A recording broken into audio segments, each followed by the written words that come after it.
पानी पीने से ना कटे सरिता का नीर धर्म कीजिए धन ना कटे सहाय करे रघुबीर।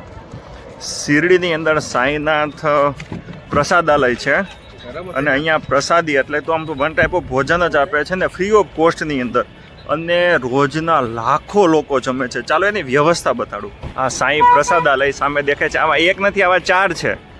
અહીંયા જ્યાં જ્યાં શિરડીમાં રહેવાની સગવડતાઓ છે ને ત્યાં બધી જગ્યાએ સાંઈ પ્રસાદાલય છે।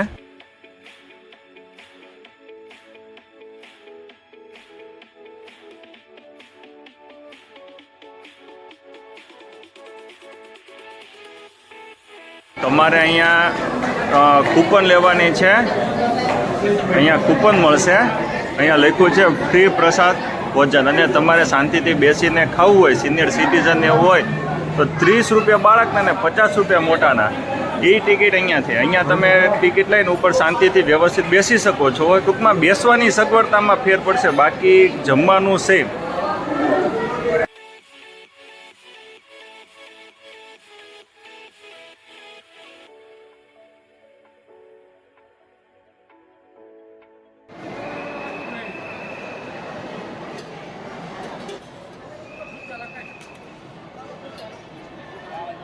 ઓલી રો ભરાણી હતી એ હવે સફાઈ થાય છે એટલે આ રો આ બધી લાઈનો ભરાવા મળી। હવે જેમ જેમ થતું જશે એમ આ રો હવે સફાઈ થશે અને પછી ઓલી બાજુ જતા રહેશે।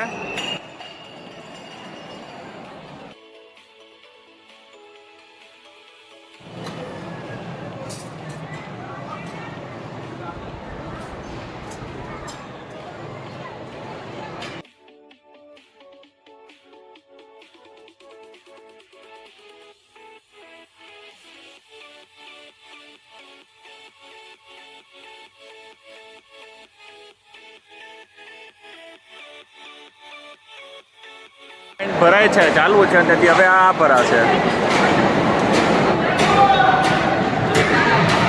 આ લાગે નાનું બાકી બહુ મોટું છે ભાઈ છે ને। આ એરેન્જમેન્ટ 5000નું છે।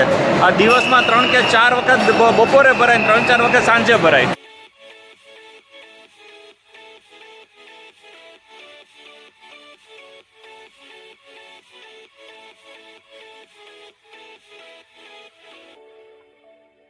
આ બાજુ અત્યારે જમણવાર ચાલુ છે ને આ બાજુ છે ને બધા જમીને ગયા છે।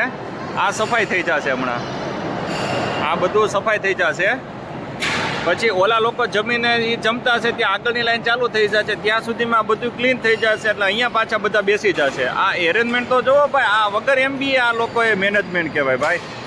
પણ એક વસ્તુ છે, આ જે હેઠવાડ રાખ્યો છે ને આ નો રખાય। આ અન્ન છે ને અન્નપૂર્ણામાં કહેવાય, આવી રીતે આ જે હેઠવાડ કર્યો છે ને આ ન કરાય એમ।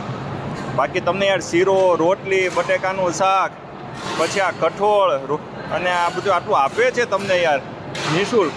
આ જો તો ખરા, આ બગાડ ખોટો છે ભાઈ, આ નો સારું કહેવાય।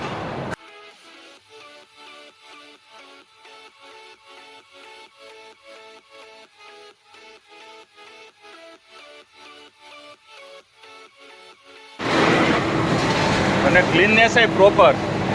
હા એમ આમ સૌરાષ્ટ્રની અંદર જોવા જઈએ તો આપણે બગદાણા છે, જલારામ છે, જલારામ બાપાનું વીરપુર છે, તુલસી શ્યામ છે, ફતાતાર છે, ત્યાં ચાલુ જ હોય। આ મહારાષ્ટ્રના શિરડીમાં પણ આવી રીતે ચાલુ છે ભાઈ। આનંદ થાય એમ। અહીંયા આમાં ભારતમાં કે કુપોષણના કોઈ ભોગ બની જ ન હોય કે ભલામણા મફતની અંદર આવી રીતે ભંડારા થતા હોય, ત્યાં કુપોષણના ભોગ થવાય? હા ને અહીંયા તો ભાઈ દયાની સરવાણી ફૂટે એમ, લોકો દાન ધર્મ તો દિલથી કરે। અને અહીંયા ઉપર એક મ્યુઝિયમ છે અને હવે આપણે અહીંથી ઠંડુ ખાઈ અને આપણે અહીંથી બહાર નીકળશું।